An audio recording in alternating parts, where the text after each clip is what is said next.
Hello, everybody. I am glad to have everybody here today. As you see, it's a beautiful day in Thailand.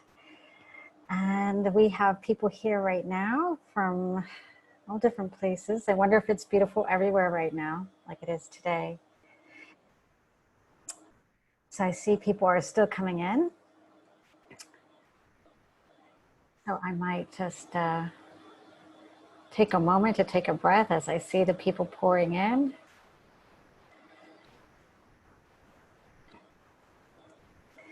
So today is, wow, more people coming in. Today's an exciting day because we're going to be addressing so many interesting subjects, and I have an outline for the call. And I believe I will start by talking about the outline for today's call. So first of all, we're going to discuss the power of eight. So I have a little testimonial that I came across because the Southeast Asia group had done, I call it Southeast Asia, it's Southeast Asia and the Middle East. We had done an intention for somebody's brother who has paralysis. And so I was kind of curious, what is the history of Power of Eight groups dealing with paralysis? So I looked it up and I found it was so fascinating, the experience of one person, that Lynn McTaggart herself interviewed her and described the technique they actually used. So I'm going to show that as a testimonial of the power of our Power of Eight groups. And the next thing that we'll be doing is we're going to work on concentration. So I think that you saw the homework, and I had a Hindu monk, Dandapani, I think his name is, and he's pretty famous. He's on all kinds of podcasts all the time. He's like a celebrity monk, if there's such a thing. I guess the Dalai Lama at the end of the day is a celebrity monk. But Dandapani is a celebrity Hindu monk, and his business is concentration. He says he's the only one who teaches concentration, that nobody really teaches concentration. We don't even really teach it in school. So today I'll be going over Dandapani's concentration exercises and practices so that you can start with some concentration. He teaches concentration, willpower, and awareness. So that's going to be the main topic for the call today. And then we're going to talk about toning. And some of you perhaps have gone to yoga classes or meditation classes and done some oming, but I'm going to talk about some of the medical science about toning and oming, and you will have that as a practice over the coming week. And yeah, I'm going to be talking about the homework, which will include the toning and oming. We're going to do a small toning practice today, and then we're going to do this group activation and intention ceremony. It's going to be amazing because we've combined some really good breathing practices and with a pineal gland activation from Joe Dispenza, and he leads us through that part of it. So it's an incredible experience. I think you'll walk out of here today a different person because Joe Dispenza's magical, and I believe you're going to have a magical experience today. So that's where we're going, and I will start with talking about the Power of Eight, but I do want to make an announcement first. I want to mention that the Power of Eight groups, again, I want to talk about those. The Power of Eight groups, we have the Southeast Asia, Middle East one, that's every Wednesday, 7 p.m. Bangkok time. And I believe that's 8 o'clock Singapore time, if I'm correct. I think that's correct. And I don't know what time it is, Middle East time, but we do have people from the Middle East in that. And anybody's welcome to join us. And also, I want to mention that every Wednesday is the International Intention Experiment Group led by Lynn McTaggart to reduce the spread of COVID. And that is Wednesday, New York time at noon.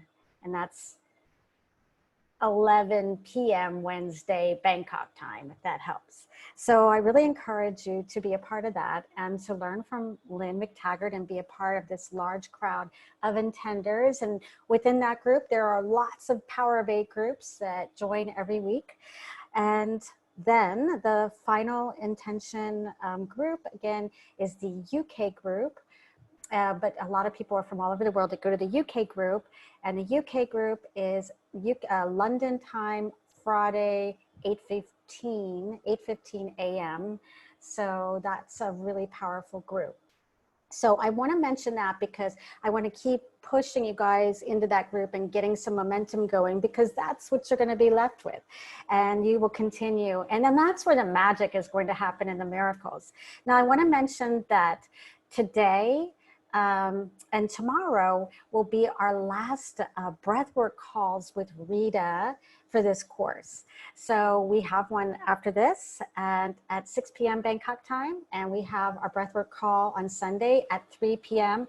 Bangkok time tomorrow, and then that is it.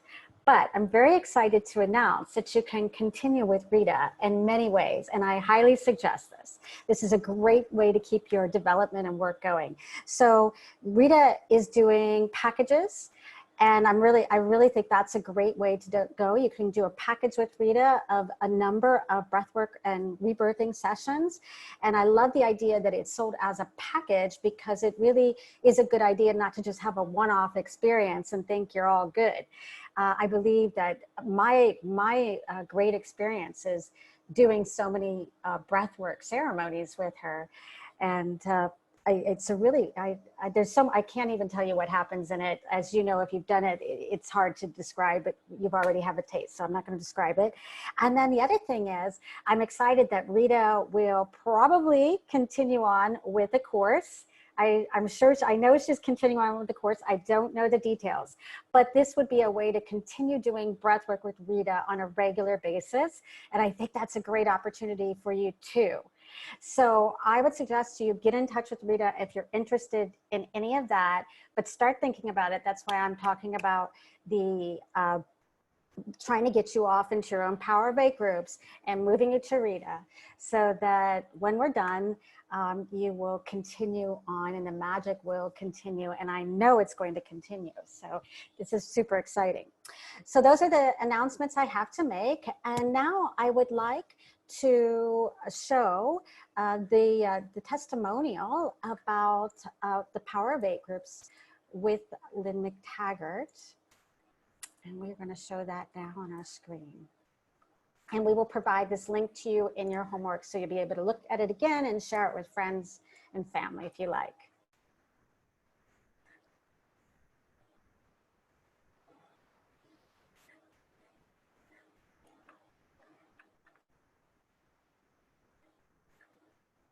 I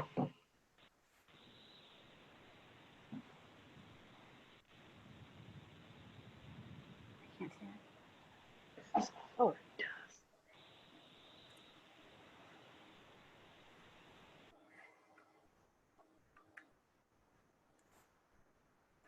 No, it's fine. Play. The problem is her. Hi, everybody. I'm delighted to be here today, and I've got a really interesting and exciting and special guest with me. Her name is Maya Leek, and we had a really interesting experience, did we not, Maya? Yes, we did. When she was part of an audience where I was speaking at the Conference for Consciousness and Human Evolution back in August. And before I explain what happened, Maya, would you tell everybody what happened to you last year, or was it this year, and how it impacted on you? Yeah, absolutely. So at the beginning of this year in January, I became temporarily paralyzed from the neck down. I spent some time relearning to walk, and then it happened again in April. And I then spent some more time relearning to walk, but it happened at a lesser degree again in July, and it was left me with a lot of coordination problems and unable to stand, unassisted, and yes, just dramatically changed. I was suddenly a wheelchair user, which before January I was walking absolutely fine. And more than walking, you were dancing, right? Yes, Do you want to tell everybody what you do? So I am a contemporary dancer.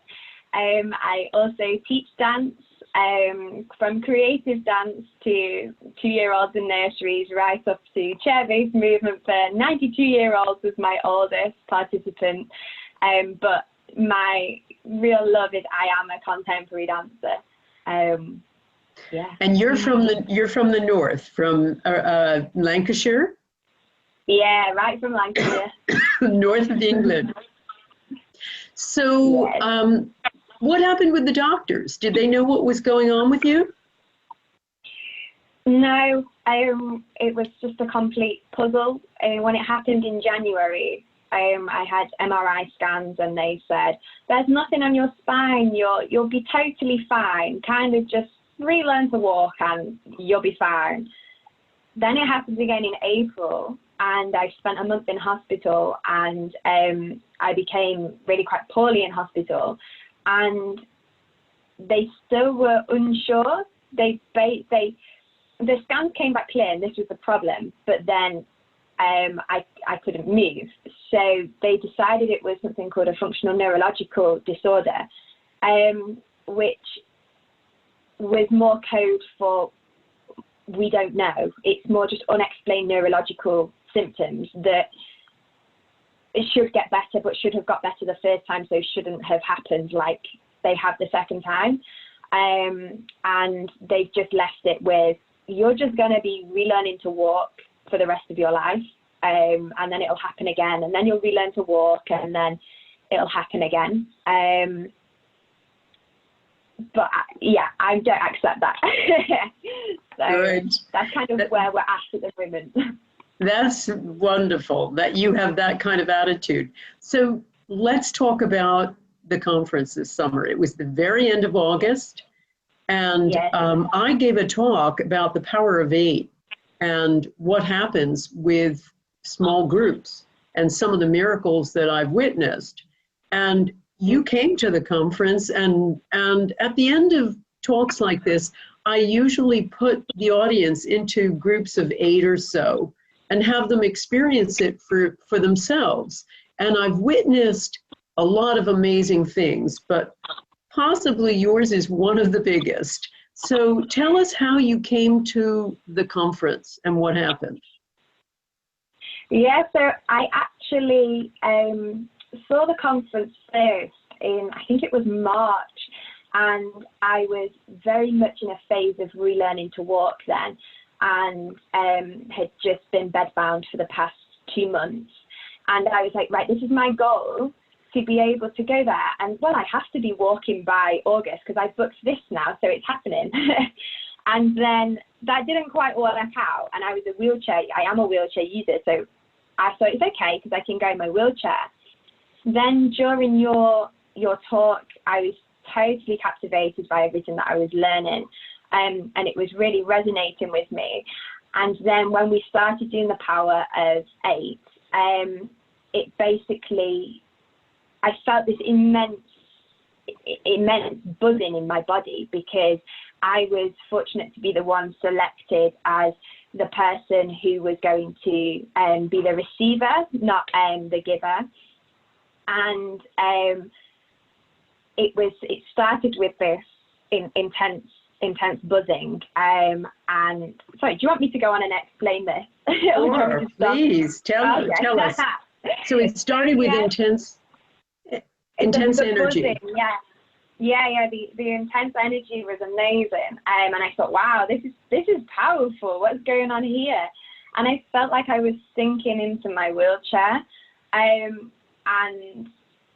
it kind of, it continued on, and everybody knew that I was a dancer, and they'd set their intention as to see me dance again and to see me dance without a wheelchair again.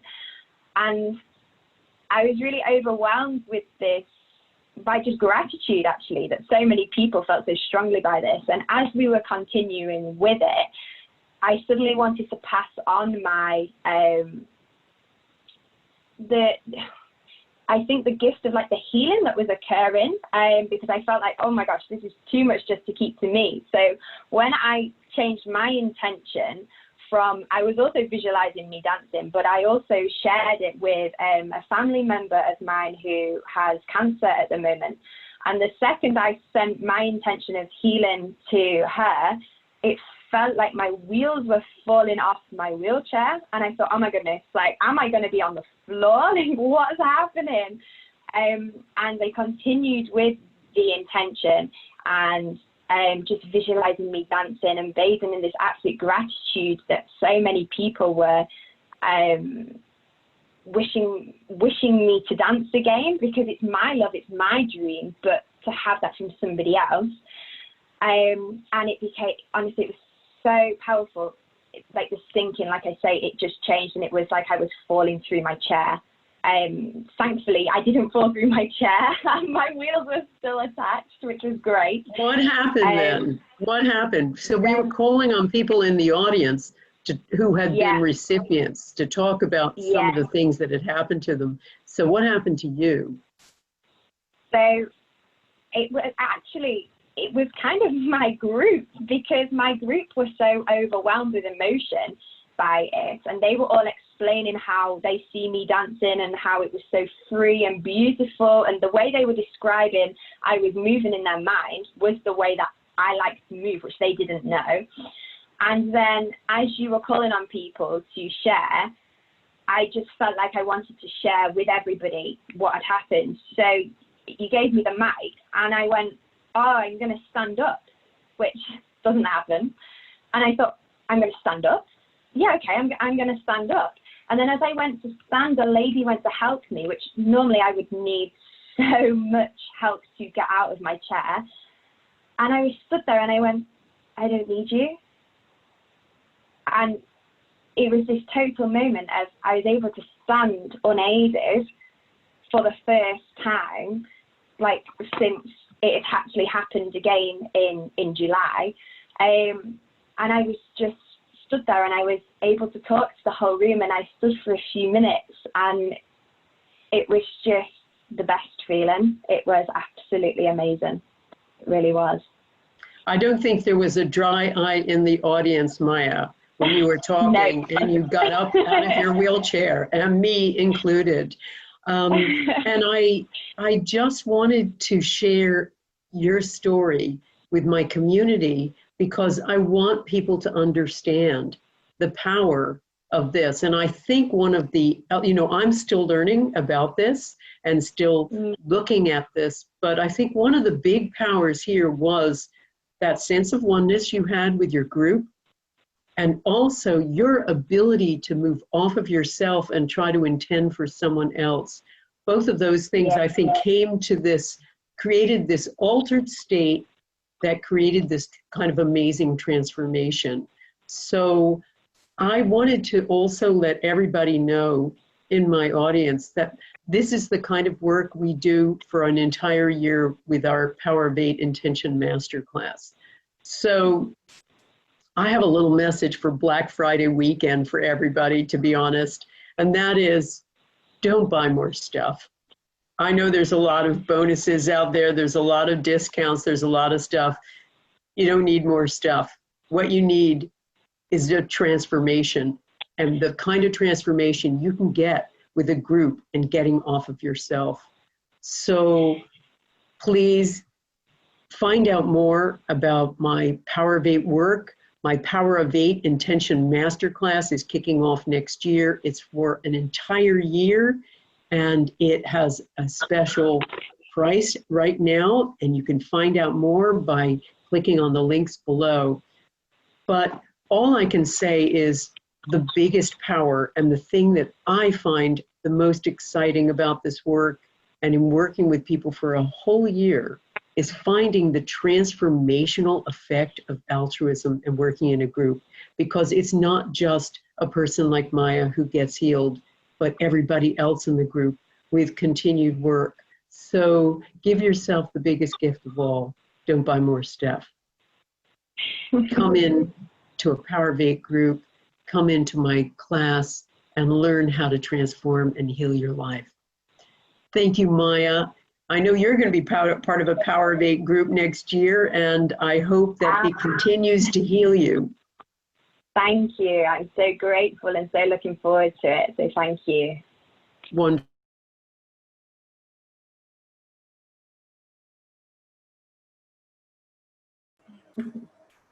Thanks so much. Thank you, everybody. Thanks for listening. Take care now. Yeah. Thank you. Yeah. Okay. Okay. So yeah, that's quite fascinating.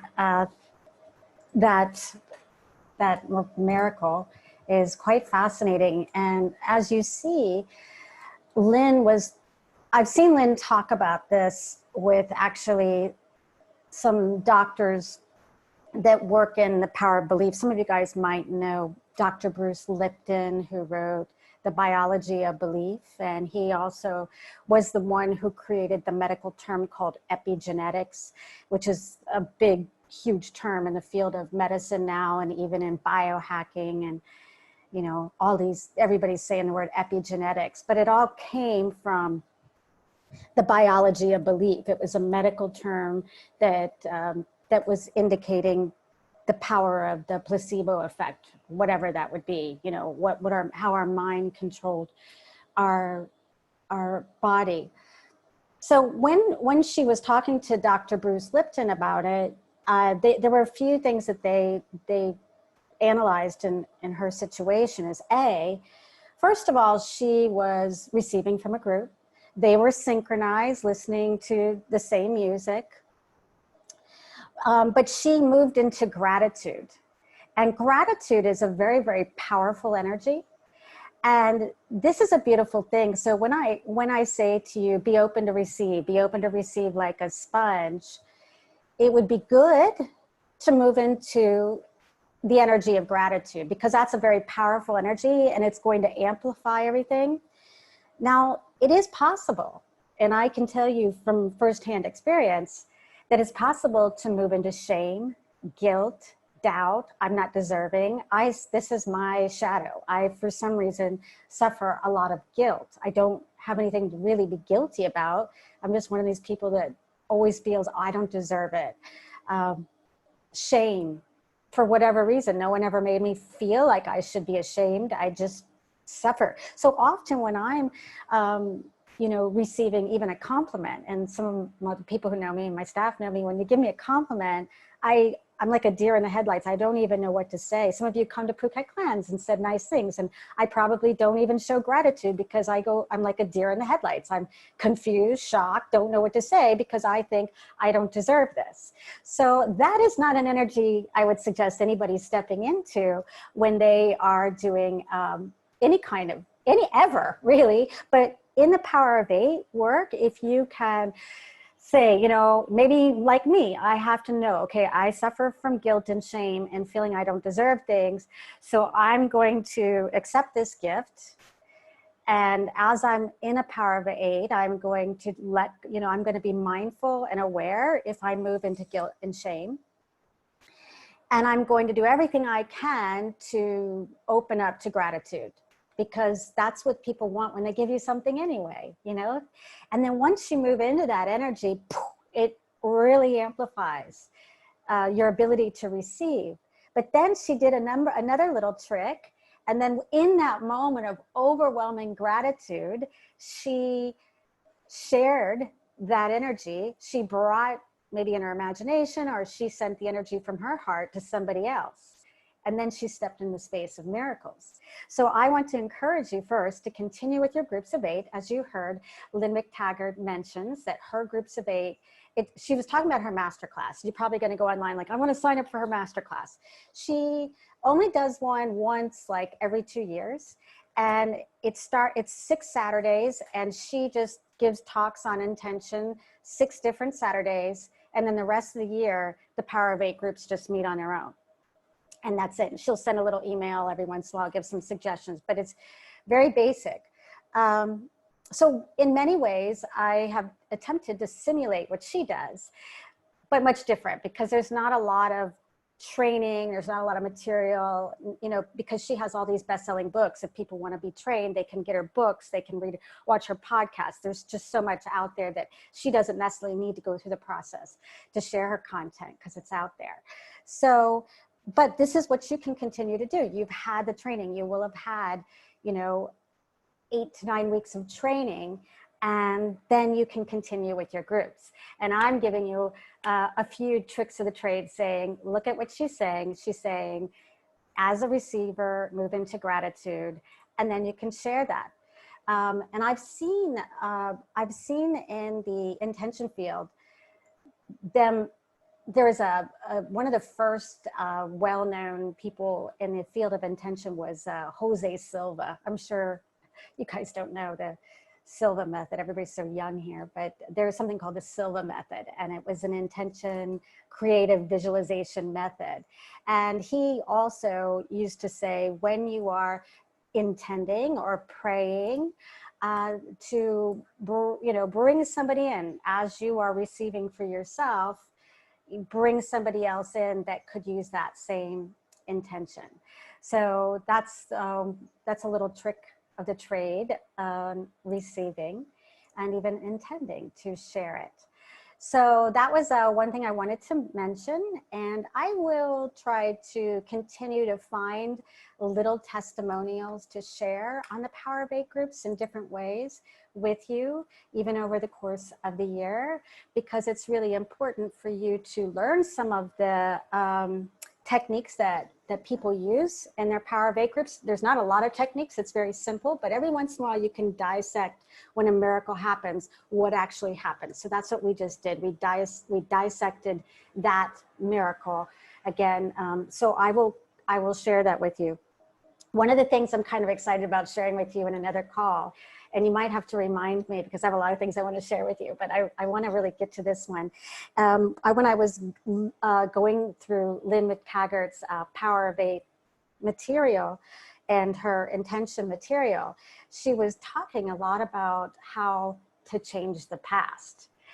And that's very interesting, because sometimes we have an illness, or we have an injury, or we have something that we manifested in the past. And in order to relieve yourself of that illness or that injury, she has a way of going back to the past and clearing some things in the past, so that we can clear this little niggle or injury or sickness that you have now. So that will be kind of fun.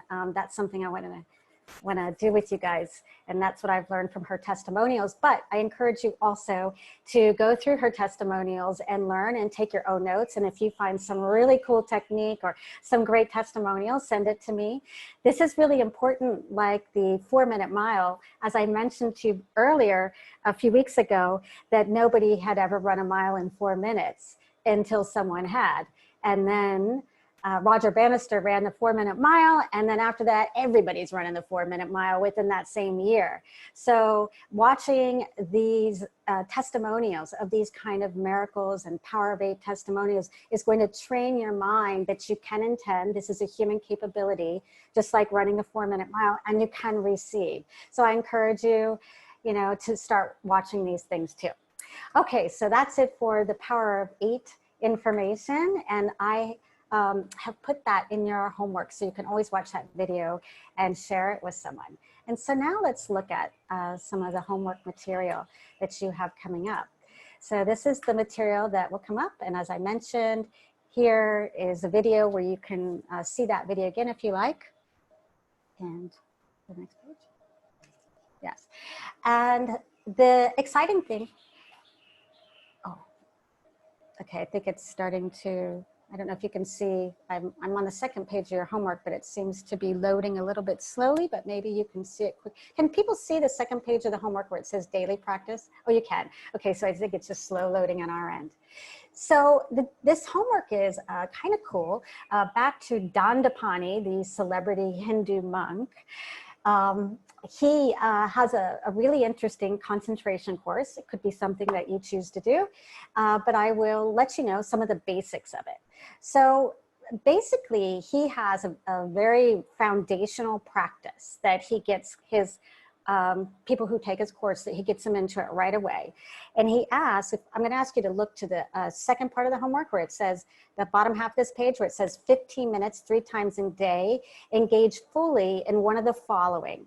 Rate yourself on each of the following on a scale of 1 to 5. So first of all, he asks you to take 15 minutes a day, and you can set your phone, because I'm sure you will forget. I shouldn't put that in your head, but I'm sure you'll forget.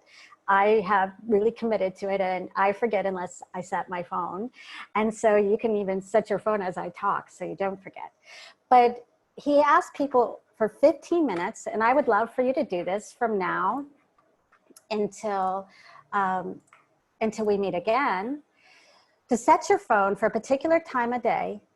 And the idea is to follow your awareness. Now, what Dandapani teaches us, and the Hindu tradition that he's a part of, teaches us that awareness and thoughts is a totally different thing.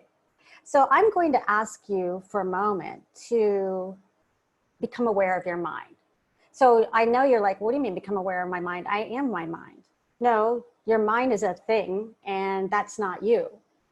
You are awareness. You are consciousness. So I'm just going to ask you right now just to be quiet and almost consider it. It's not necessarily a meditation. It's just coming into awareness. So if you could just sit there and observe, what is your mind doing? What is your mind? Your mind's probably listening to me, analyzing me. So maybe get a piece of paper out if you want to just start tracking your mind, because you're going to get lost in the mind the moment you. So right now, when I say, what is your mind doing? Become aware of your mind. Then you now see that the awareness and mind are separate. But as soon as you'll start to observe your mind, and then you will jump back into your mind and you will run off with your mind. And you'll forget that you're supposed to be aware of what the mind is doing. So maybe you can start tracking your mind if you get a little piece of paper, just for now. Later, you don't need a piece of paper, but right now, you could very easily get lost in the dream again. And it's very much like that. I'm sure there's been times when you're in and out of sleep and you're going back to the dream and coming out, waking up and going back to the dream. It's the same thing. When you get lost in your mind, you're going back to the dream. So take a breath, just become awareness, and observe what your mind's doing now.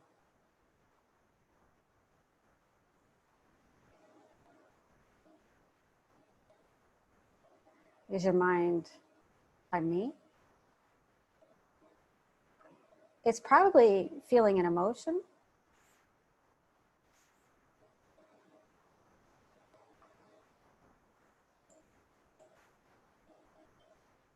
And just stay observing. You don't need to necessarily write anything real quick unless you want to capture it.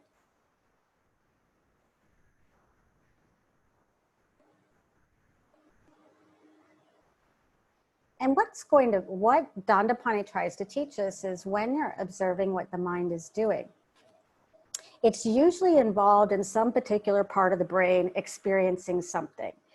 Maybe the mind is experiencing happiness. Maybe the mind is experiencing fear. Maybe the mind is experiencing doubt. That's what I want to know. What part of the mind are you in? Are you in the doubt? Are you in the fear? Are you in the excitement? Are you in the, I don't know what I'm doing? I don't know. So that's what I want you to do, because, well, we'll talk about later why, because.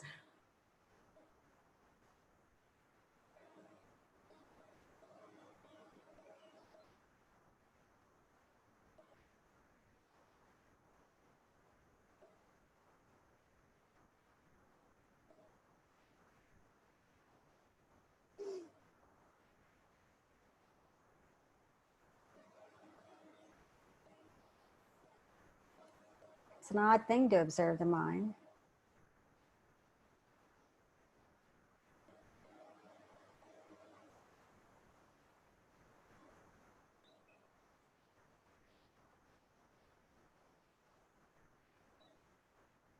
And some people call this a light enlightenment. In that moment, when you're observing the mind and your awareness, you're enlightened because you're not dreaming.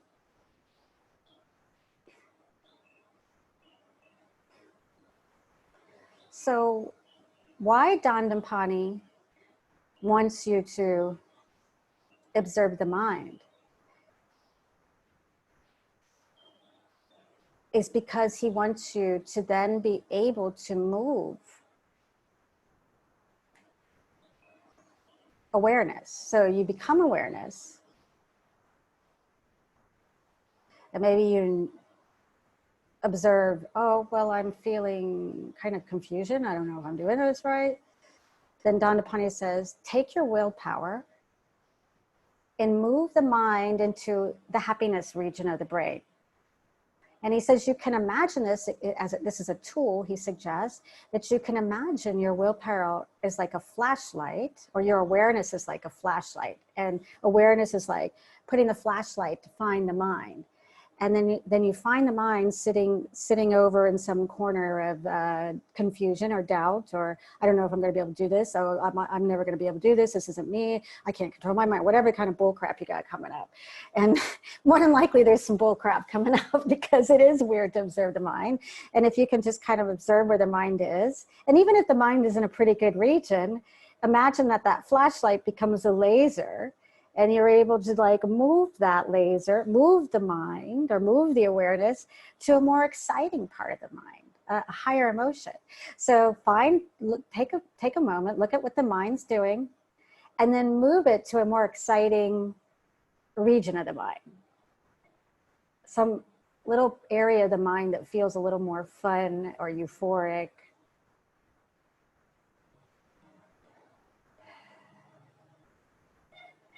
Now, all those core desired feelings and emotions, think of one that kind of was cool, like bliss, or I don't know, pizzazz. I don't know, think of some weird little emotion.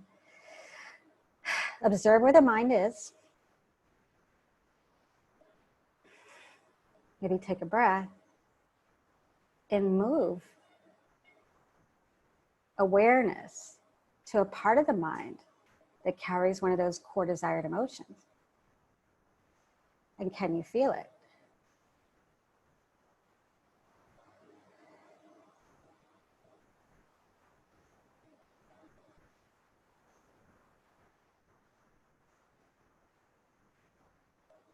And see if the heart can assist you, because the heart is an emotion creator. It's a frequency creator. So now think of another one of those core desired feelings, core desired emotions, core desired ways of being. Breathe in, take the laser of your awareness and move it to that emotion. And the heart can assist you by feeling into that emotion.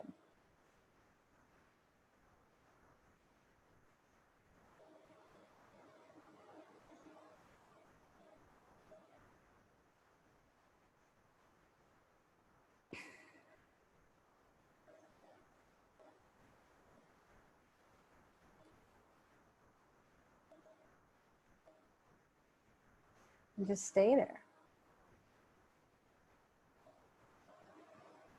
And now maybe you can think of a core desired emotion you maybe hadn't thought of before. You don't need to go to your list. Just take a moment, grab some new core desired emotion, because maybe you're feeling a little more empowered now that you have control of your mind.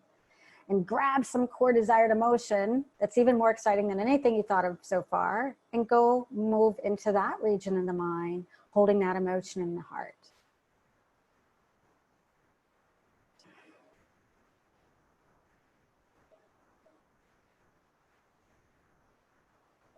And if doubt comes up, breathe through it and exhale it and go right back. Don't let doubt take over, because you are awareness and you can put your awareness where you want.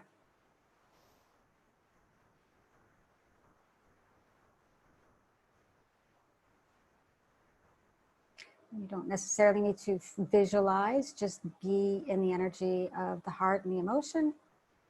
Something comes back up, run that emotion right back through the heart and go back to that region of the mind. Keep breathing it in. No judgment. Even if there's doubt or failure.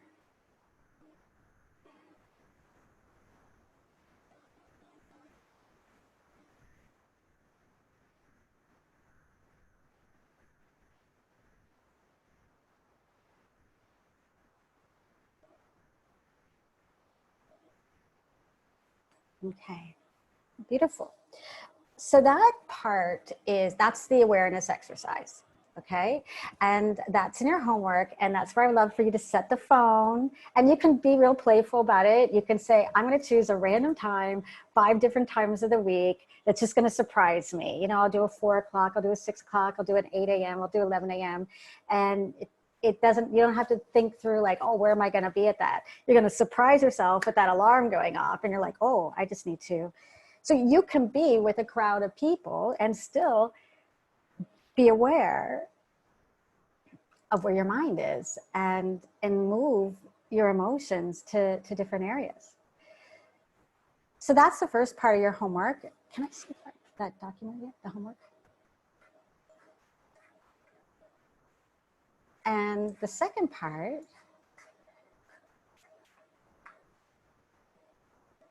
I'm pulling the document back up. I actually forgot what it was. The second part, yes, is concentration. You're like, oh, what's the difference between concentration and awareness? Well, the concentration exercise is, again, this you don't have to set your phone for, but you need to plan for it. So every day this week, I'd like you to choose something you want to concentrate on for 15 minutes a day. But this isn't to go add an activity to your life. Think about if you know that Sunday, tomorrow is a day you're going to be with your kids. Then you say, that time when I'm with my kids, which I think will be about 3 o'clock, from 3 to 3:15, I'm going to fully bring myself into presence and a complete awareness and really just sync with them. Like we say in the field of physics, to match resonance, meaning feel their vibe and match yours. And you don't have to be that, you don't have to do something like that unless you want to play with that. But the idea is to fully concentrate, like really be present, really look around you and really be with them completely. So you could do this, say Sunday, you know, you're with your kids, and you know, Monday you're gonna have some kind of office meeting, and Tuesday, you know, you're gonna eat lunch at a place by yourself, and you're gonna become present. Even though you're alone, you're gonna say, for those 15 minutes from noon until 12:15, I am going to be absolutely present.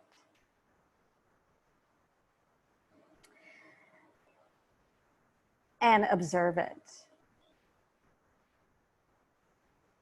Now there's a little game you could play with presence. You don't have to do this. You can say, all I'm going to do is be present.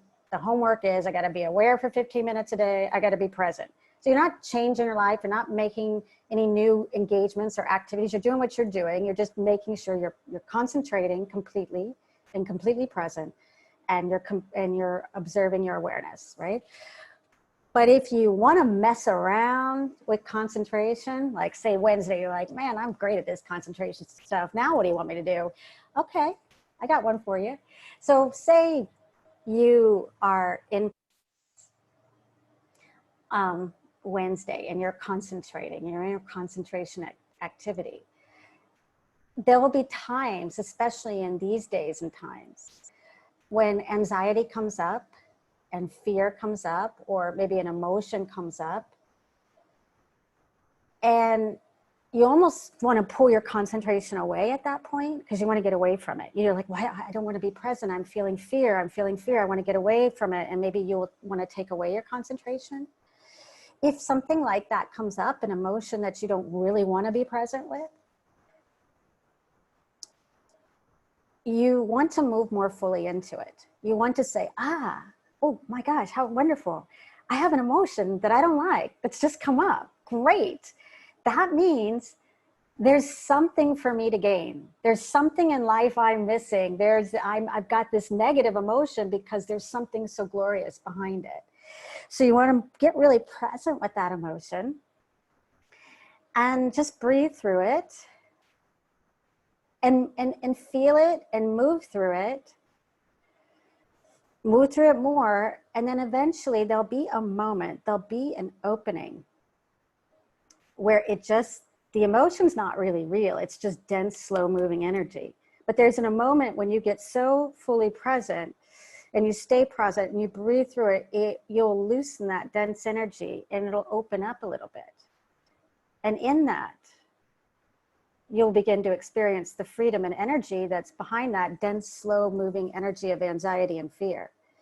So that can be part of your concentration exercise. If you're concentrating and you come into a space of an emotion you don't love, don't run, go fully into it, breathe into it, get that dense energy loosened up and just feel that opening. Doesn't mean it won't come back, but then you'll do it again. Then you move right through it again. And I'm just saying 15 minutes, like you can go back to being fearful and all the other stuff, but I'm just asking 15 minutes to pay attention to your awareness, pay attention to your concentration. And the last thing is willpower. So also every day for 15 minutes, practice willpower. And the reason Dandapani wants us to practice willpower is if we can develop willpower later, he is getting you to understand and move into the energy of willpower, because when you go and you're back into your awareness and you see that you're in a region of the mind that you don't really like, you're going to use your willpower to move you into a better place. And you're going to use your willpower when you're in concentration to move you to a better place. So you really are going to get better at awareness, better at concentration if you can learn to move into your willpower. So how do you move into your willpower? You do those things you do every day, whether you're cleaning your house, those daily rituals that you do, but you move into the energy of willpower and you do it just a little bit better. That's it. So you can do it in your yoga practice. You can do it in your workouts. You can be like, I do yoga every day. I'm good at it. You're like, no, today I'm going to use my willpower just to go a little bit deeper, to open up more of me, to see who I am. Or you could be, in that business meeting and doing that thing you got to do at the business meeting. You're like, I could do that thing a little better I'm doing in that business meeting. I'm going to use my willpower to just go a little deeper and open up more of me. And that's all you got to do. Now, there is one other thing I want to ask you to do, though, is that at some point, and you may not be able to do it right at the time of the exercises, if you might have to do it at the end of the day. If you can do it at that time, it's great. But if you have to do it at the end of the day, that's fine too. You're going to rate how well you did at each exercise on a scale of 1 to 5. Just so you can watch your development and pay attention to development and have something, to shoot for, to continue to improve yourself. So you're your own teacher grading yourself. The last thing that Dandapani suggests to do is when you wake up, you just get to know yourself every day. Start every morning and just say, because he's saying you don't know really what you want to concentrate on or what you want to be aware of if you don't really know who you are. So he asks at the beginning of each day, or you go to lunch each day, or at the end of the day, whenever you want to do it, take time to just get to know yourself. Ask yourself a few questions. Go on the internet and say, what are questions I can ask myself to find my purpose? But he wants you to find your purpose. And I put a few example questions here so you can just kind of get to know yourself over the week. Okay, I think I did it. That's it. That's this week's practice. And where are we at now? How many, what is the time? Okay. The other practices that we will have this week is we're introducing toning. So you guys have been covering the chakras because that is a real way to bring more balance into our lives. And you've done some breathing with chakras, you've listened to chakra music, you've looked at some visuals of chakras. But this week, I want to encourage you in the homework to do these chakra toning exercises. So toning is where it's what all the hippies do. You know, you think hippies love to sit around like Om, and many people think, oh, that's not my cup of tea. I don't like Om and I don't like toning. That's just for hippies. Well, actually, toning is really cool because toning, so, you know, things like Om and the different tones people do, is being used in medicine in a big way. And it's been used in medicine for the last 5 years because there's something in our bodies called a vagus nerve, and it's the longest nerve in the body, and it's a cranial nerve, and it goes all the way down to the base of our spine, and it controls all of our functioning all the way down. It controls our heart rate, it controls our gut, it controls our bladder. So it's a long nerve. You might look it up. It controls everything. So a lot of doctors are getting their patients, especially patients with any kind of gut issues, to do toning. So Om, or singing, or doing chakra toning, because what it does is most of us have a loose, we have what's called not a very toned vagus nerve. We go and tone our bodies, but our vagus nerve, through years of stress, it doesn't do what it's supposed to do anymore. So the vagus nerve carries frequencies from the brain to the gut. It's the brain-gut connection. It's the brain-body connection. But as we get older, our brain and our gut don't really communicate very well, and our brain and our body and our brain and our heart don't communicate well. Why? Because the vagus nerve is just a mess. It's like a muscle that's just atrophied. And so doctors are suggesting, especially with gut health patients, to do toning, oming, so that they can strengthen the vagus nerve's ability to carry frequencies and resonance to the rest of the body.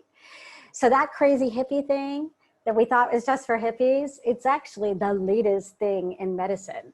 So yes, tone and om and sing in the shower. Also gargling works. So if you can gargle, that's a great thing to tone the vagus nerve. And also just, it relaxes the body. And we can go a lot further with the magic of the vagus nerve. And if you want to look on YouTube, you'll see everybody and their brothers giving a talk on the vagus nerve. So toning is really going to be a treatment for your body. And you're going to be toning the chakras over the course of the week. But since today is about concentration and becoming present, we're going to do a Kundalini toning exercise called Satanama.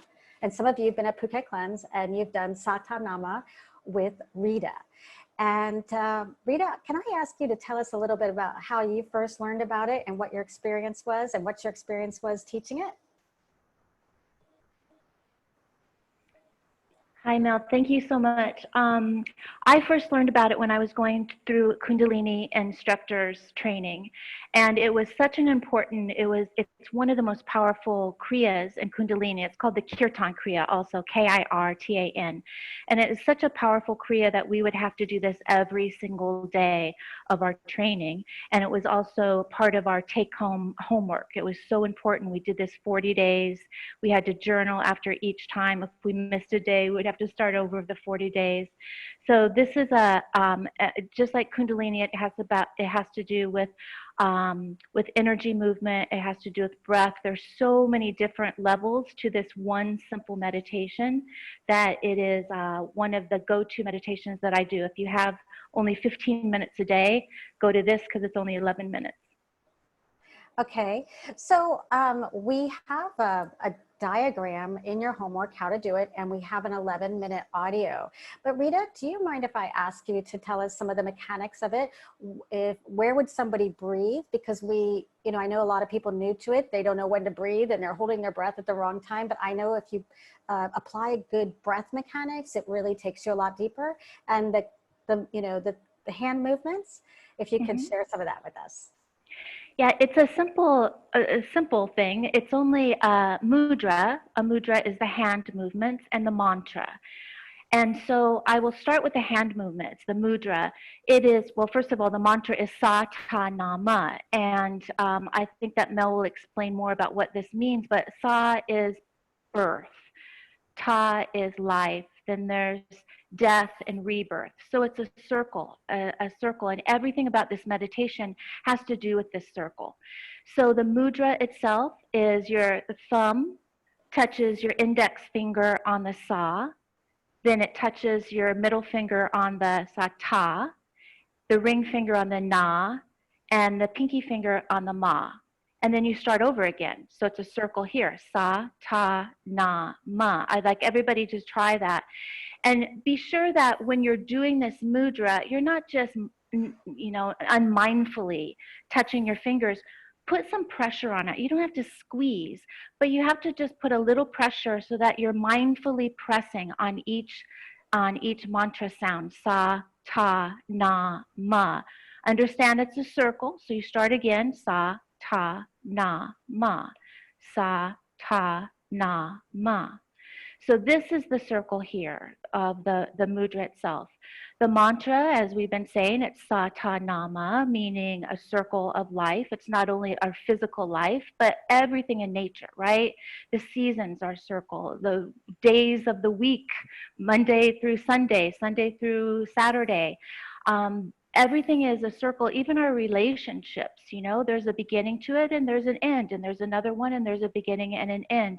So it's basically just saying that our whole entire life is a circle, to kind of let go of wanting to go back to the previous part of the circle. So the mantra, as we say, is Sa Ta Na Ma. I want you to think of the way that you say this mantra is also a circle. So if you all say Sa, where does that come from? First of all, your mouth is open, Sa, and you can feel that the sounds coming in the back of your throat, Sa. If you say Ta, you have the tip of your tongue is kind of on the roof of your mouth and behind your teeth, Ta. Na, you can feel that your tongue is going a little bit further, kind of curving over, still on the back of your teeth. And Ma, making sure that you put your lips together, Ma. Sa, Ta, Na, Ma. And you can feel that just the way that you're saying that mantra is also a circle, starting from your mouth open to close, and then open again and close. Now, the breath is kind of snuck in there. It's a prayer. I grew up Catholic, so I'm not Catholic anymore, but I'm used to the rosary or Muslim prayers. So it's all about a long exhale. And if you've been in my breathworks before, you know that when you're having a longer exhale than an inhale, you put yourself into the parasympathetic nervous system, which is the rest and digest, the peace. So this is actually relaxing you. So you exhale on the Sa Ta Na Ma, and then start again. So you Sa Ta Na Ma, Sa Ta Na Ma, Sa Ta Na Ma. Just by doing that, you are putting yourself in a state of relaxation because your exhale is longer than the inhale. There are 3 parts to this. You start chanting for about 2 minutes or something. Then you go into a whisper. You'll hear on the video, there'll be a ding and you'll hear a whisper. You go into whisper, Sa Ta Na Ma, Sa Ta Na Ma. And then you are silent. You're chanting in your head as you're still doing the mudra. Sa Ta Na Ma, Sa Ta Na Ma. So here, when you're silent, you have a choice of what kind of breath you want. So you can go ahead and inhale. The Sa Ta Na Ma is a count of 4, right? You can inhale for 4, Sa Ta Na Ma, exhale, Sa Ta Na Ma. You can inhale for 8, Sa Ta Na Ma, Sa Ta Na Ma, exhale for 4, Sa Ta Na Ma.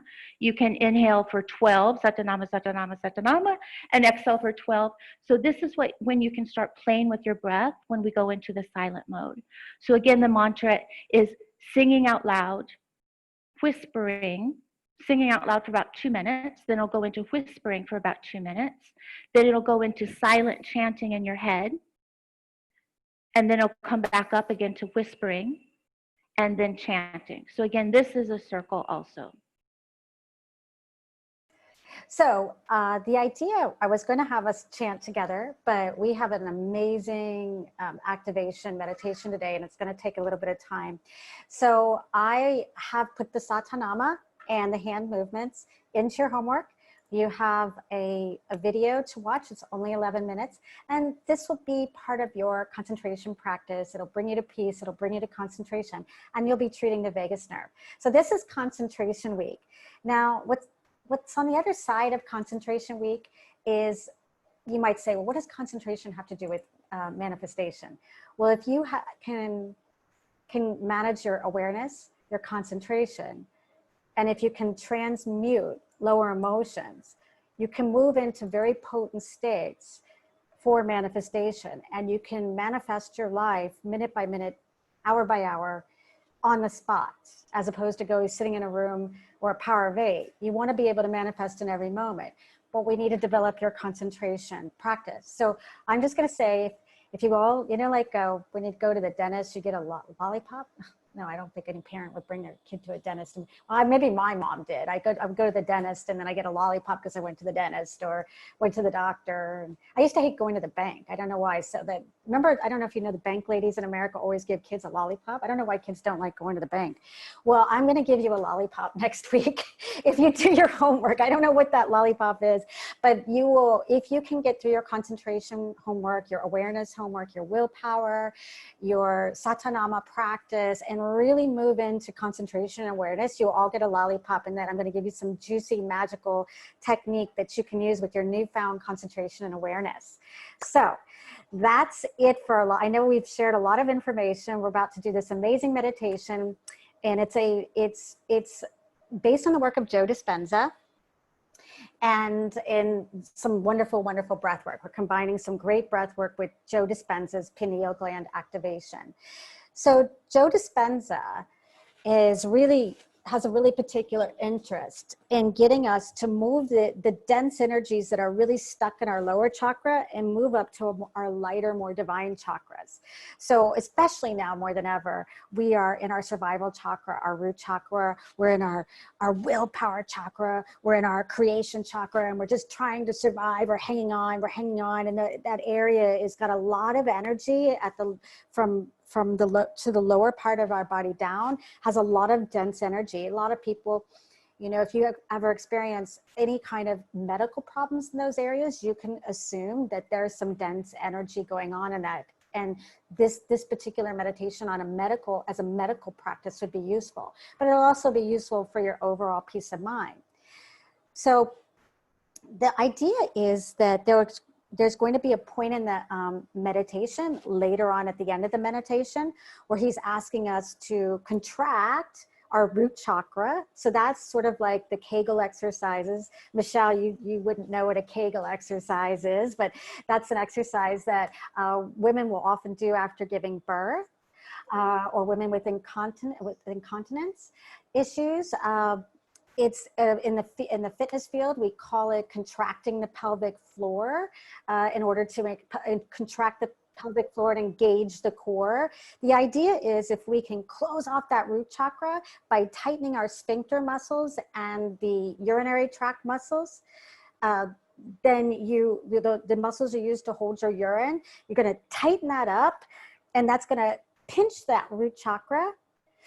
And then you're going to kind of pinch it a little bit on the way up. You're going to pinch those lower chakras to the best of your ability. And you'll be like, well, how do I pinch all those lower chakras? Well, at least everybody knows how to contract their root chakra. You can feel that. That's a very physical feeling. So you're going to contract you're going to contract your root chakra and the lower chakras.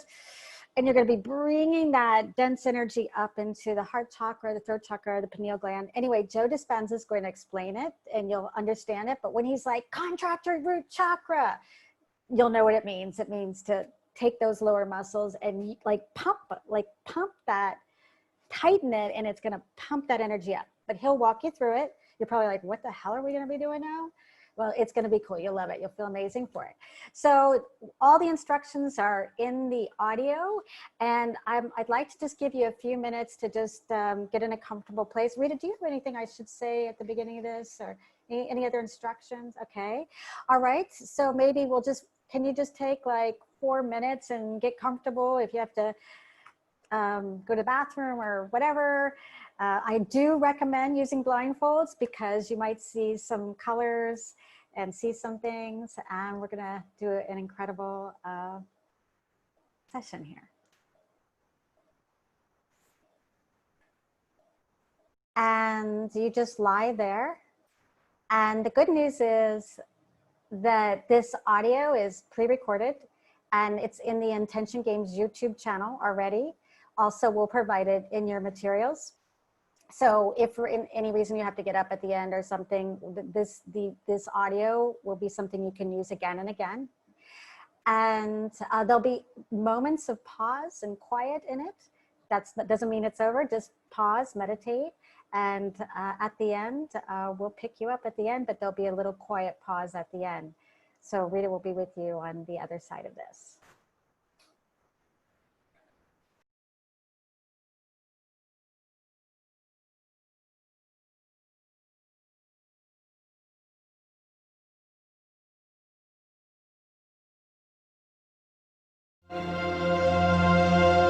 I'm very excited to be guiding the first part of today's breathing exercise. For today's breathing, you need to make sure you're fully relaxed. So you either lay or sit down, and you can either breathe through the mouth or the nose, okay, as long as you're fully relaxed.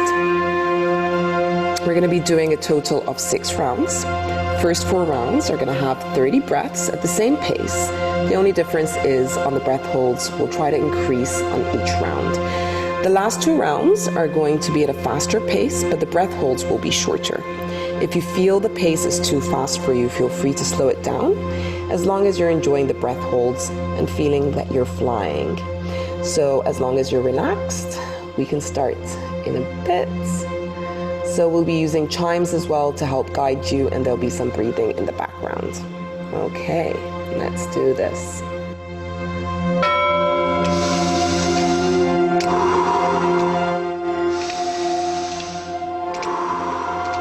Breathe in, breathe out, breathe in, breathe out, breathe in, breathe out. Just go with the flow of your breath. In, out, in, out, in, out, into the belly, the chest, and let go. Like a wave. Make it circular. Fully in, letting go. Keep going. No pause between the inhale and the exhale.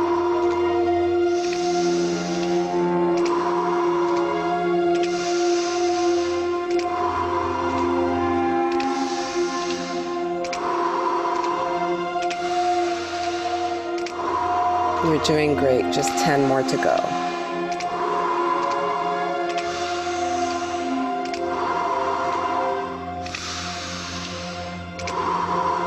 Fully in, letting go. Fully in, letting go. In, and let go.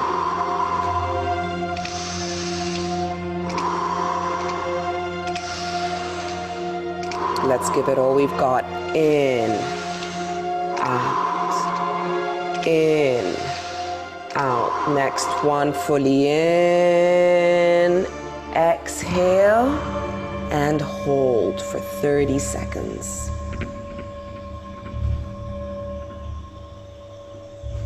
Just be in the moment.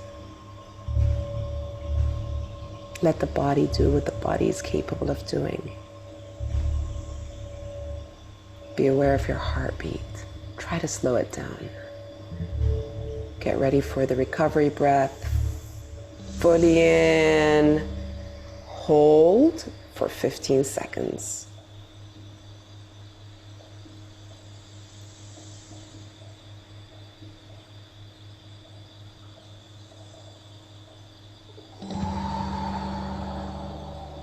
Get ready for round 2.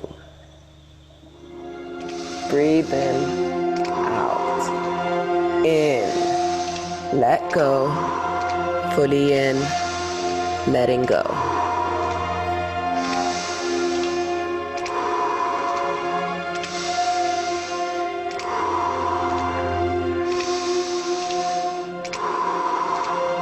In, out, in, out, in, out, into the belly, up to the chest and let go.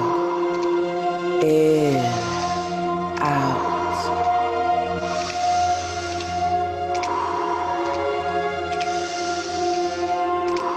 Keep going, you're doing great, everyone. No pauses between the inhalation and the exhalation.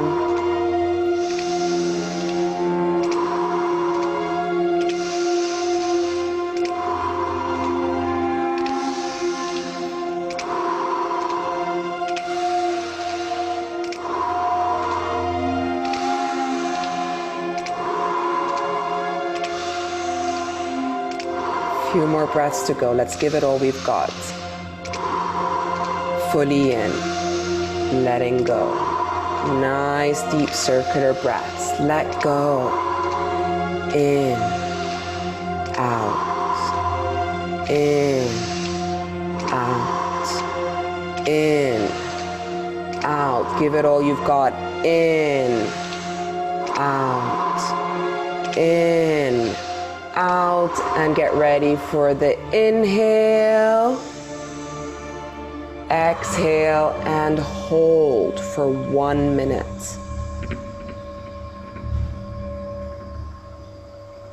You can do this. Just feel. Become aware of your body. And if your hands and feet are tingling or you feel like your body temperature is changing, that's totally okay.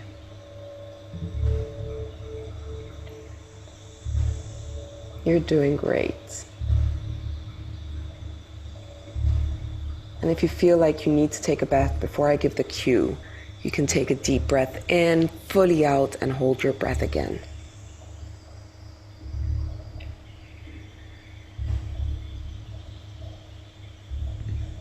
You're almost there. You can do it.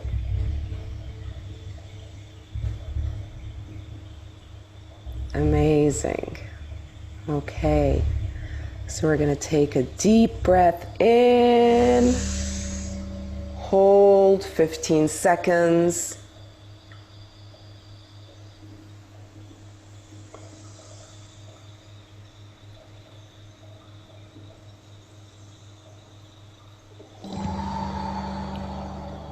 Beautiful. Let's go into round 3.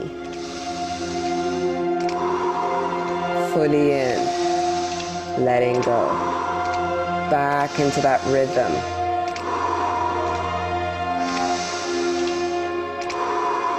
Breathe in, breathe out. Breathe in, breathe out. Breathe in, breathe out.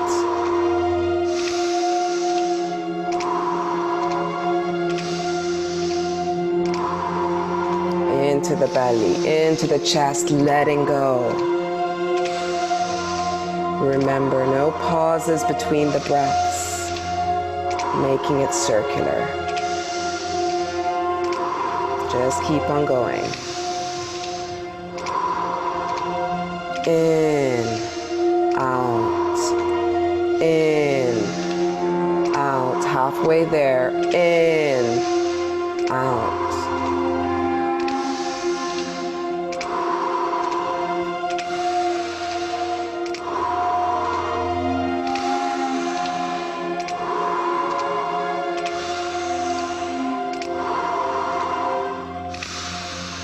Last few breaths, let's give it all we've got.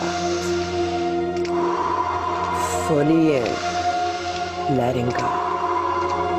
In, out. Nice deep circular breaths out. In, out. In, out. In, out. And last breath, fully in. Exhale and hold 1.5 minutes. You can do it.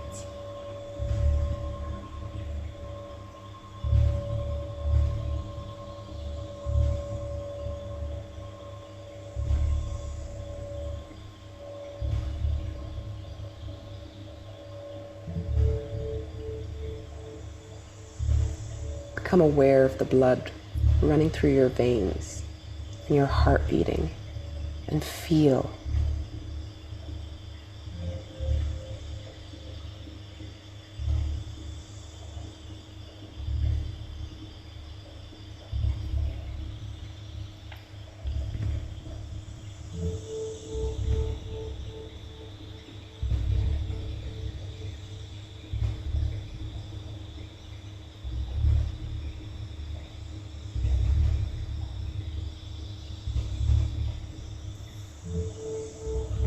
You're doing great. You can do this. There's only 30 seconds left.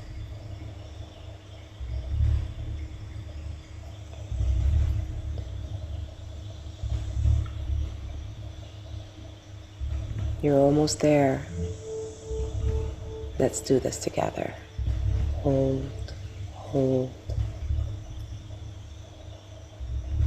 Fully in.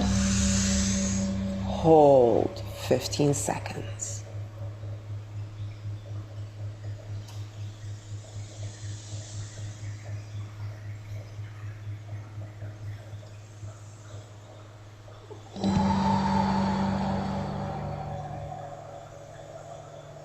Let's get ready. Breathe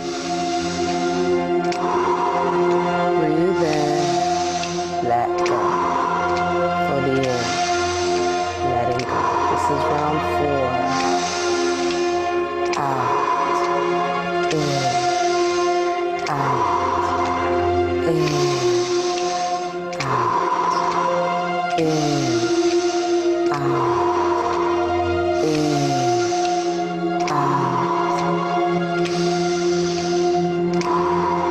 Let the belly rise, go up to the chest, let go.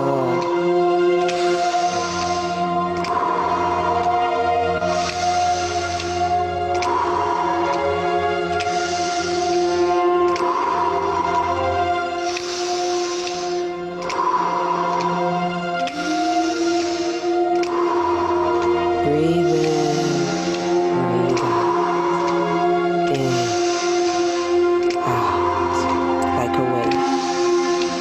Out, in, out, in, out, in, out.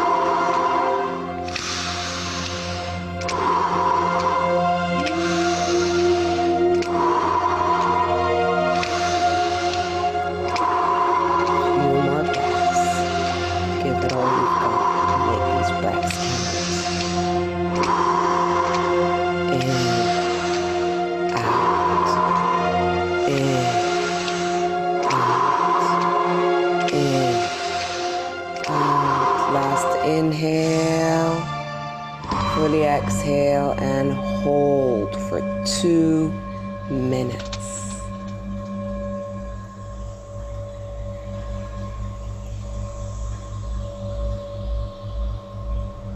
You're fully oxygenated. You know you can do this.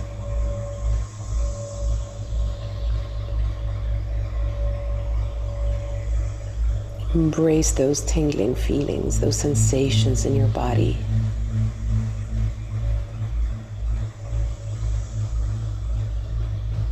Feel your heart beat through your chest, in your throat, in your head.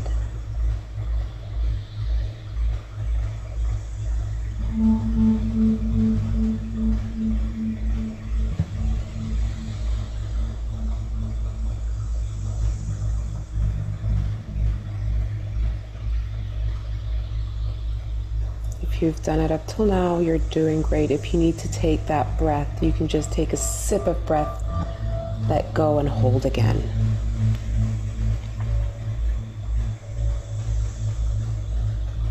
You're doing great. This is your last long breath hold. Make it count.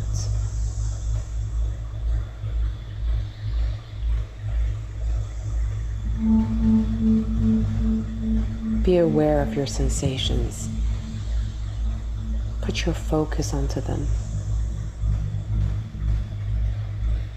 And enjoy the stillness.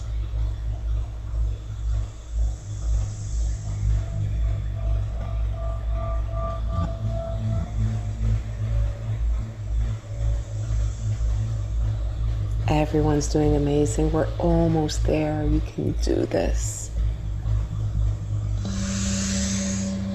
Hold for 15 seconds. Hold, hold, hold. And exhale. Get ready for a faster pace.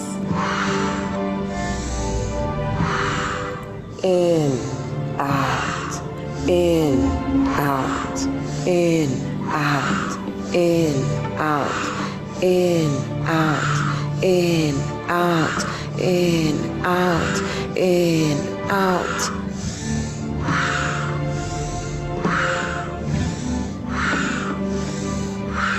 Make sure you're breathing from the belly and just letting go on the exhale. In, out, in, out, in, out, in, out, in, out, in, out, in, out.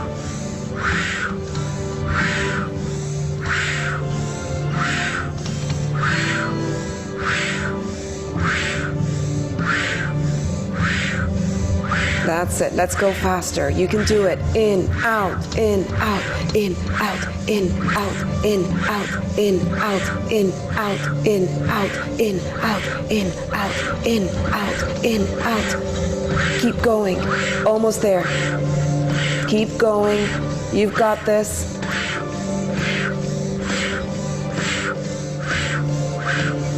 That's it. Go faster, faster.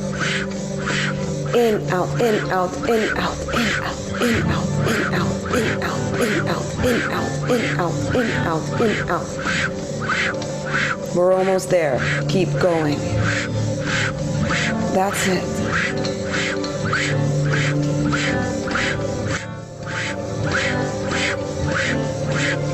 You're almost there. Keep charging yourself. Beautiful. Let's take 3 recovery breaths. Out. Another deep breath in. Exhale. Fully in. Letting go and hold.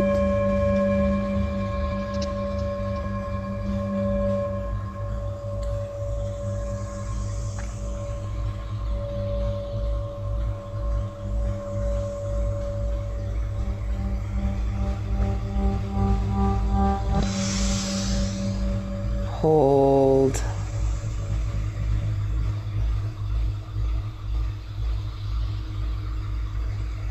Let go. Get ready for the last round. Give it all you've got.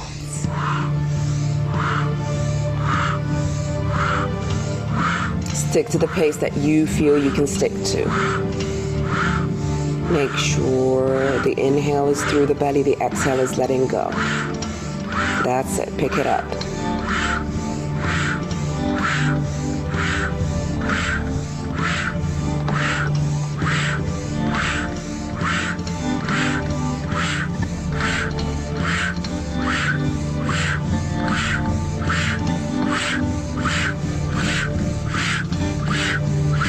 In through the mouth or in through the nose, whatever you're more comfortable with. Out through the mouth or out through the nose. You choose 3 recovery breaths. In, out, fully in, let go, hold.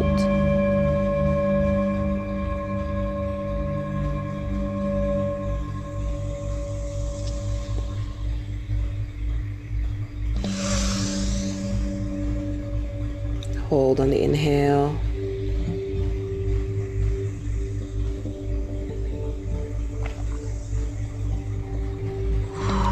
Beautiful work, everyone. Well done. And just relax.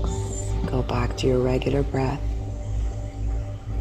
Don't open your eyes. It's going to continue with another breath work by Joe Dispenza. You're fully activated for these next breath holds.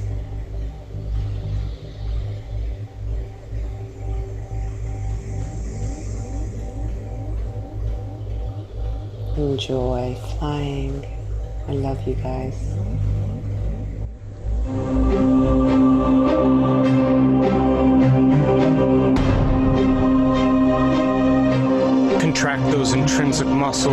perineum, lower abdomen, upper abdomen, and inhale through your nose at the same time and draw that energy from your perineum all the way up to the top of your head.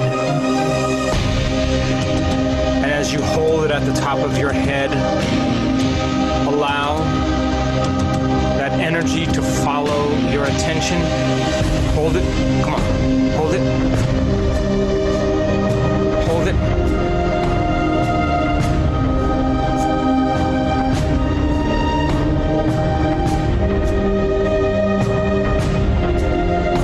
And as you exhale, now relax.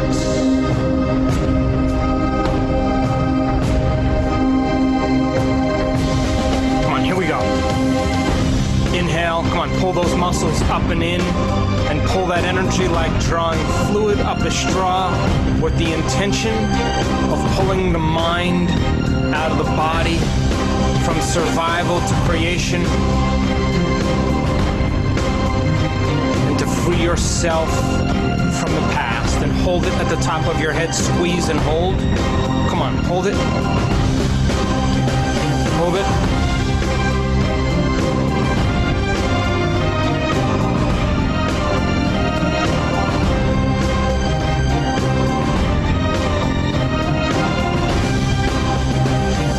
As you exhale, now relax.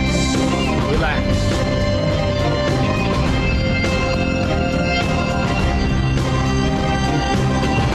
Come on, you have to go after it.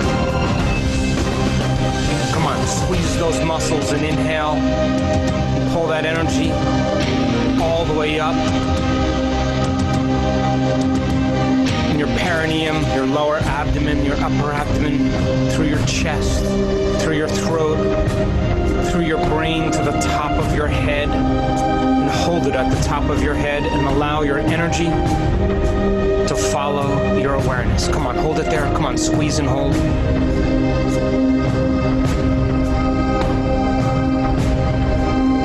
Hold it. And as you exhale, now relax. Come on, take the ride.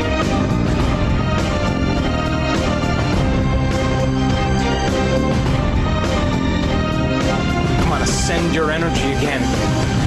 Come on, squeeze those muscles and inhale through your nose like drawing fluid up a straw. Pull that energy all the way into your brain and hold it at the top of your head. Squeeze and hold with the intention of pulling that energy from your body up into your brain and hold it there. Come on, hold it.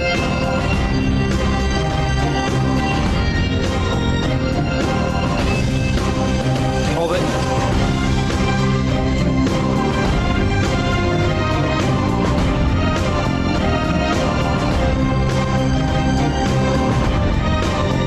And as you exhale, now relax. Come on. Relax.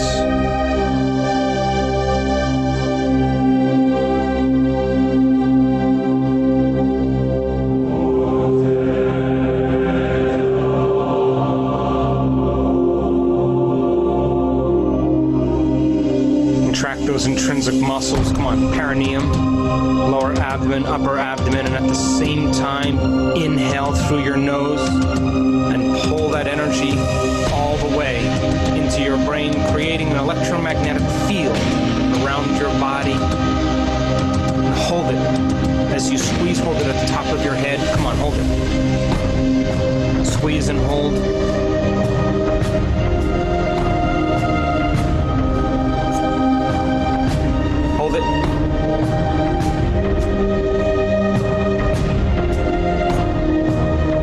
As you exhale, relax.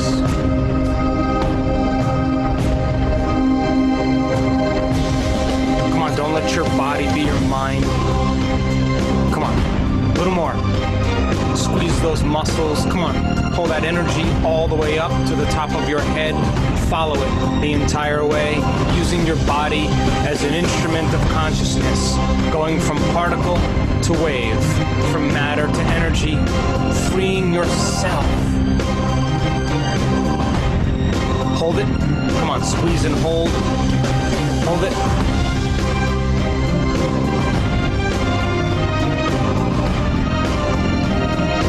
Hold it.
Sit up. And now it's time to raise your energy. Pull the mind out of the body. To use your body as an instrument of consciousness. To free yourself. Here we go.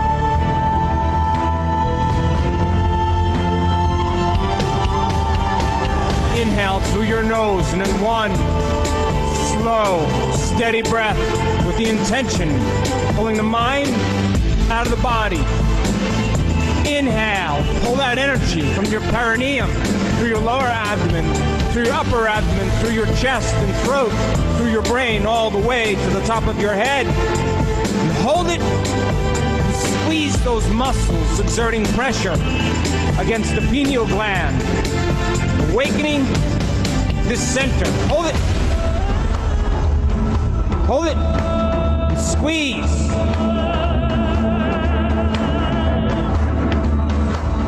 And as you exhale, relax.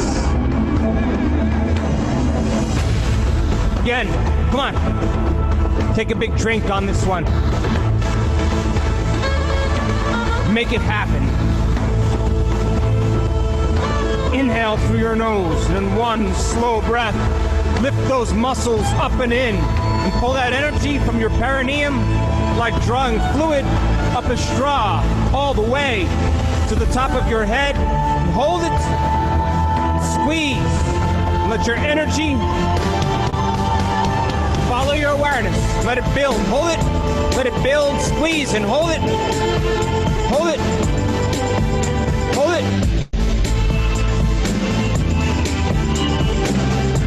And as you exhale, relax. Don't resist.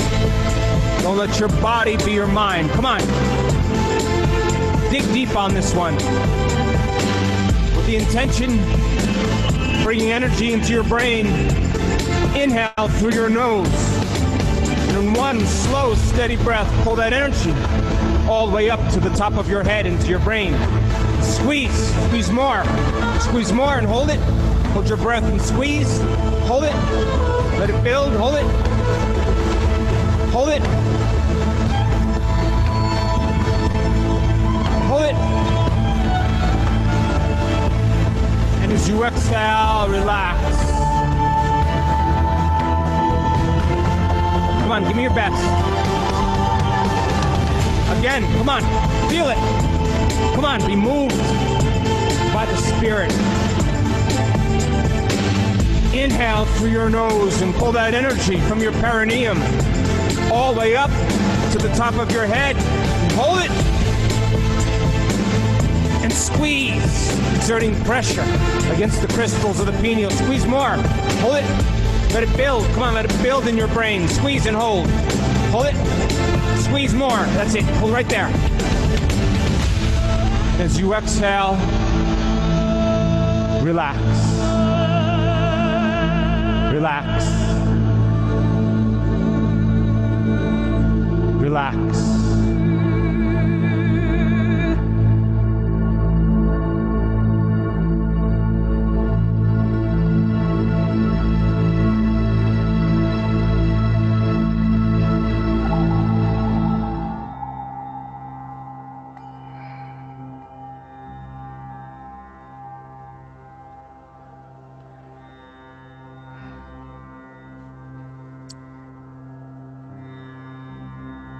So bring your awareness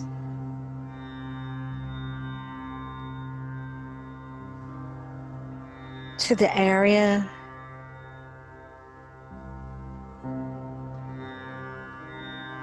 where your awareness goes to every night when you're falling asleep and you're starting to dream.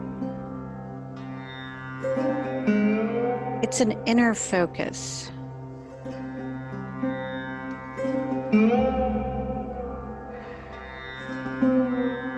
It's as if your eyes go inward and up a bit.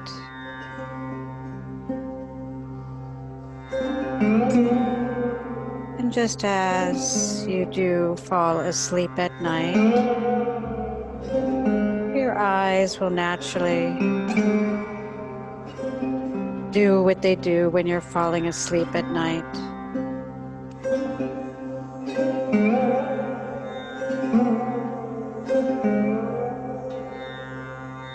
Pointing a bit in and center.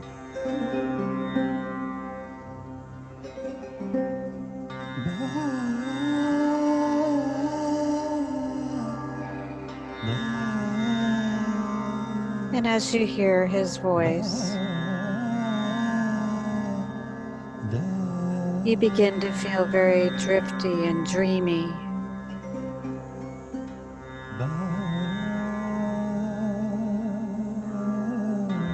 But you have a wonderful opportunity now, as you hear his voice, to dream awake.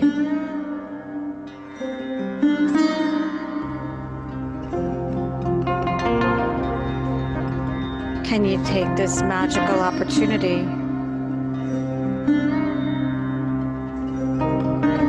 to be awake and asleep at the same time?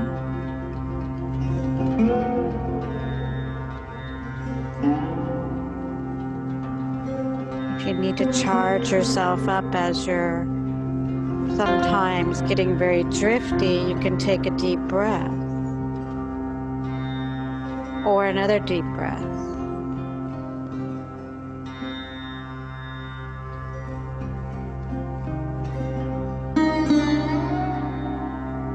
You simply breathe in and out to the music, and allowing the tension in your head to just melt.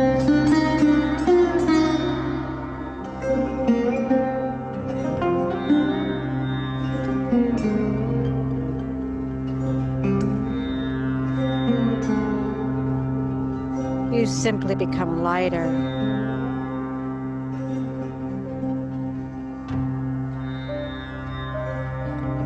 This is the space where dreams are made.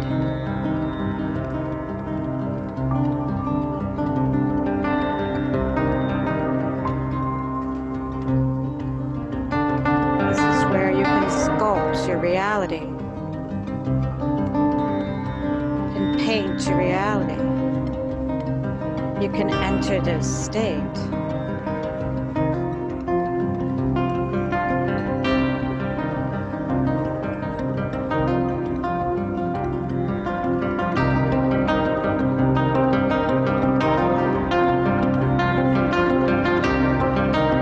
Breathing in wakefulness and breathing in the dreamy state at the same time, just letting it go.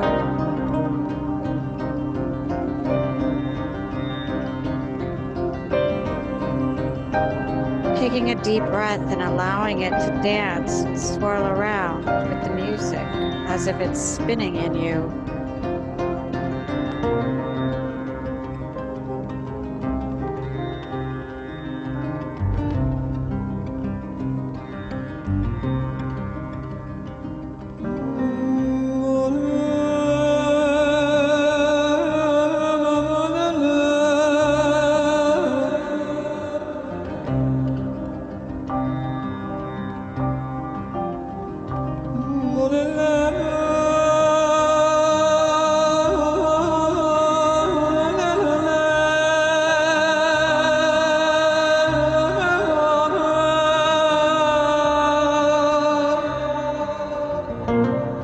Allowing the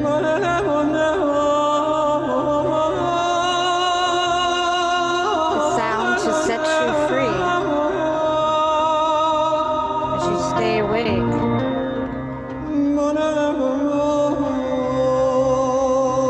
You can travel to a more spacious state.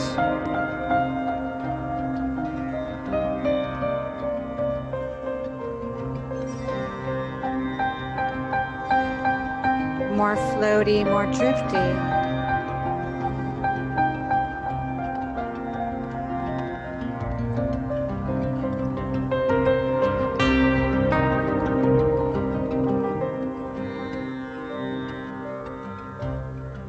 And begin to see in this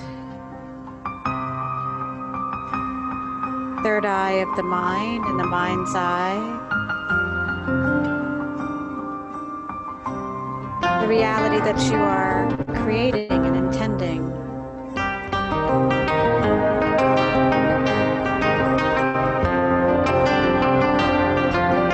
And let the music help you to conjure up the feelings in your heart that exist in this reality. Feeling it and seeing it at the same time, and just go with it now.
Levitate up a little bit.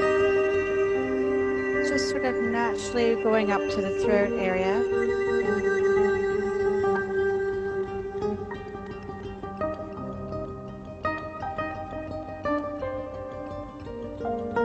As you feel that in the throat area, in your heart and your third eye are all aligned. Imagine creating an inner tone that represents the vibration and feeling of this experience. Just tone, you feel it into your throat, though you may not make a noise. You create a frequency, a tone that you're sending out to the universe, blasting out that frequency of this experience and launching this reality. Just hold that tone. If you need to dip into the heart again, feeling it again, letting it swirl around, feeling it, and then letting that feeling, that energy levitate up into the throat. It's almost like you open your mouth and you want to scream this tone out or hum it. Just send it out. You don't have to make a noise. And let it go, let it rip. An inner tone. Feel it in the throat. The visual, the feeling in the heart, and the tone all align. Just send it out. As if you're screaming it into the universe. Completely aligned.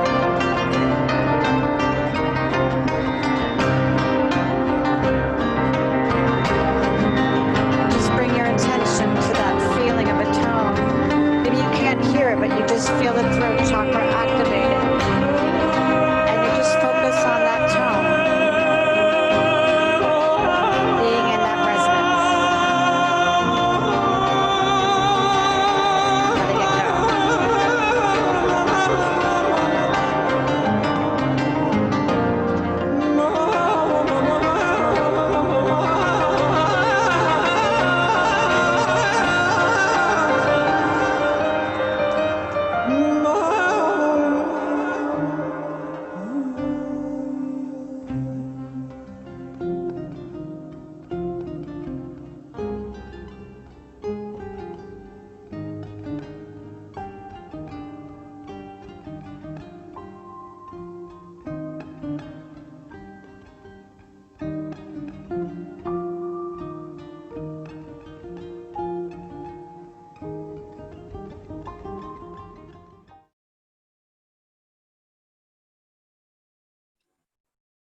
And staying where you are, continuing to breathe,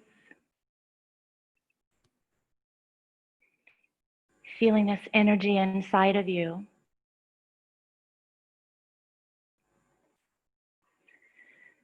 We're from all over the world, but right now we are one.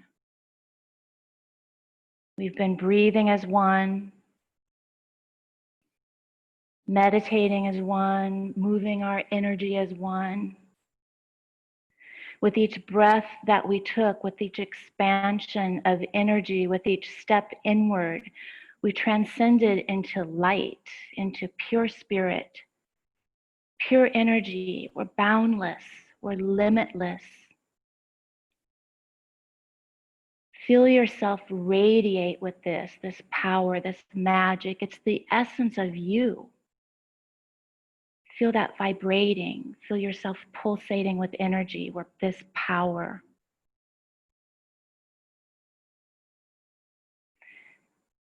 And even though we're all over the world, we're just energy. So we can all gather together right here, right now, bringing ourselves together, standing in a circle, holding hands, and we meld into one. Because we're pure energy, moving from me to we.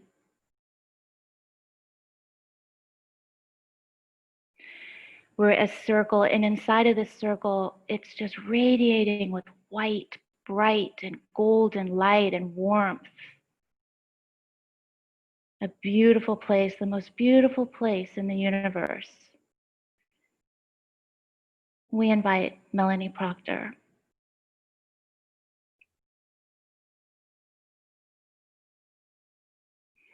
To come to the center of the circle. As we gather around her, our circle of energy, our circle of love, and Melanie is sitting in this circle.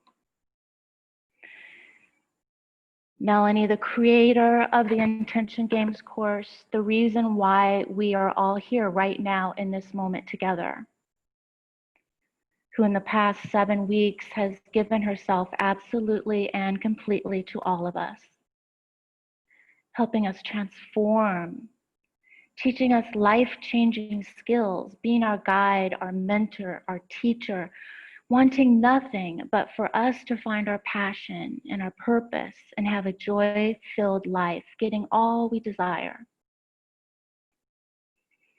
We are a circle of light. Melanie is inside this circle, basking in this glow and the warmth and power. And let's send to Melanie right now our love and appreciation for all that she has done. Each time we send out a thought, an energy of love or appreciation, it goes into this circle like a soap bubble, clear, maybe with a rainbow hue to it. And Melanie looks at each one of them with excitement and grabs it. And each time she grabs it and it bursts, and she's able to hear what that appreciation is. She loves it. She can't wait to grab the next one.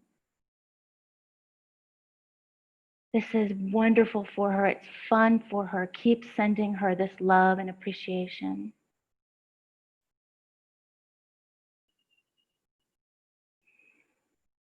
And now we'll be intending for Mel. Go ahead and lie back down into that circle of light and love and warmth and appreciation, Mel, as we gather around you. Send all of our energy to your intention. And Mel's intention is simple. It's simple because we can all understand it. We've all experienced it. Mel's intention is to share what we have gone through in this course, this healing, this upliftment, helping others, miracles happening in our life. Mel's intention is to share this with others in the world, bringing this, what we have done, into a larger scale. We can feel that. Just make it bigger. We already know what it feels like. Spread it out to the world. Mel's intention is to create an Intention Games community of 3,000 people by the end of this year of 2020. 3,000 people by the end of 2020. And that community grows exponentially each year. We're a group of 25. Bring in 5 people that you know right now. Inhale that and exhale that out into the circle. We're now a group of 150. Inhale 10 people and exhale that out. We're 500 people, 1,000 people, 2,000 people, 3,000 people. Easy. 4 breaths.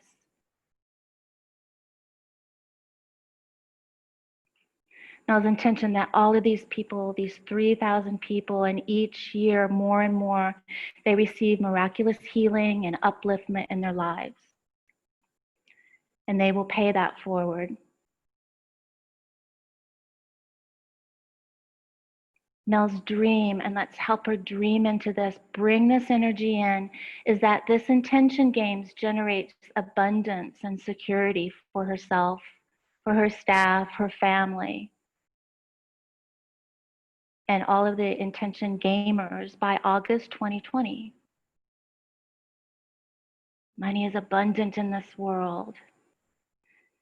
Imagine Mel opening up her bank account, going into her computer, opening that up, and she has to scroll and scroll and scroll. There's deposit after deposit after deposit. It seems like never ending. $500, $1,000, $150,000 from a corporation who wants to bring it in, 1.3 million maybe from a donor who's heard about this and wants to put this money in. This abundance just keeps coming. Feel that, feel her seeing all of this abundance, this safety, this security, this financial abundance coming into her life. Imagine her excitement that this intention games is getting so big so fast. She's able to hire a team of people all over the world, and they run it for her smoothly and professionally, and she's able to pay these people with a generous salary, and there's just more flow coming in. Money coming in, and she pays money going out. It's a beautiful flow. Feel that her family is safe and secure, wanting for nothing. And finally, knowing that she wants this to come right back to you. Feel yourself being washed with abundance in finances and love, in relationships.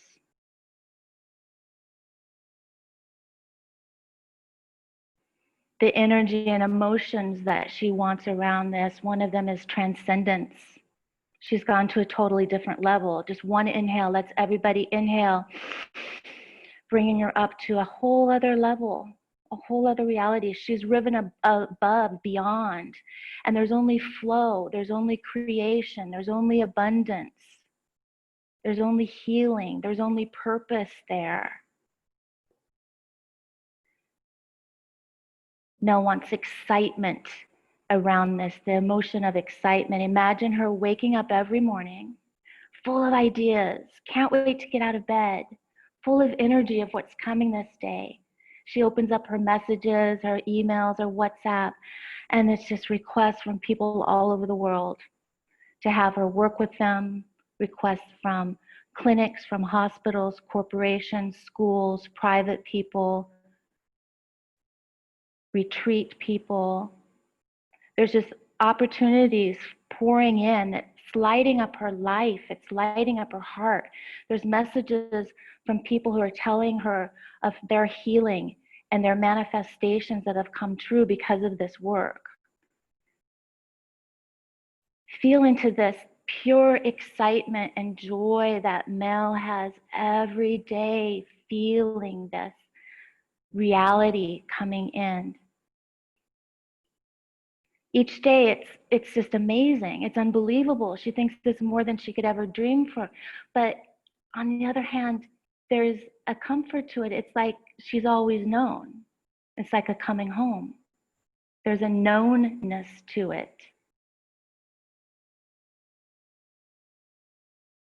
This selfless concern for others, for the well-being of others. She wants this always in her life, this altruism. The abundance, the financial security, everything that's taken care of. wait lists, people wanting to come in, people paying in advance, big donors, flow, creation. She has time for self-care. She's busy, but she's able to have time for herself.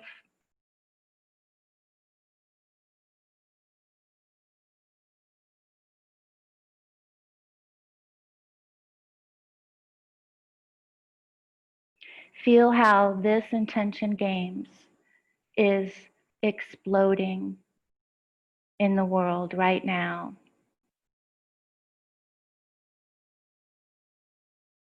Feel her abundance in love, in finances, in choices. Feel how she is creating and imagining. Feel her flow in her life. Feel the support of people all around her. Breathe in one more time and breathe out to Melanie your energy that this intention is a reality. Giving her love, giving her power, giving her confidence, giving her appreciation and gratitude.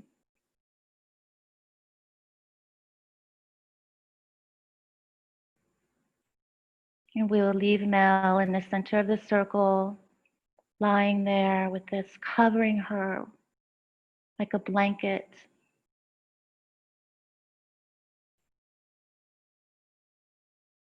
And we slowly go back to where we are in our lives right now, in your home right now, knowing that this power that we have given, this energy for Mel's intention, is magic. It's power.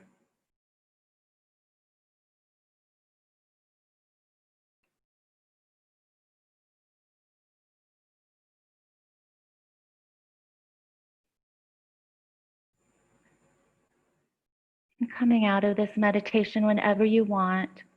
The time right now is 6 minutes after the hour. But taking your time, doing what you need to do, making sure that you ground yourself. Whenever you want to come out of this, we will end the call.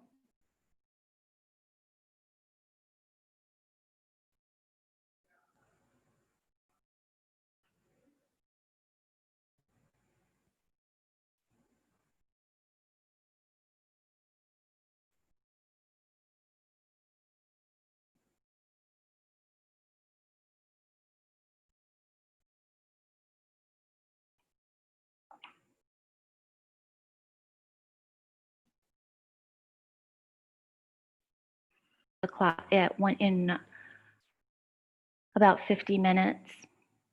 And again, we'll have it on Sunday. Thank you all for being on this call today. Thank you so much for giving Mel this energy, this love, this appreciation that will skyrocket her intention as supersonic boost.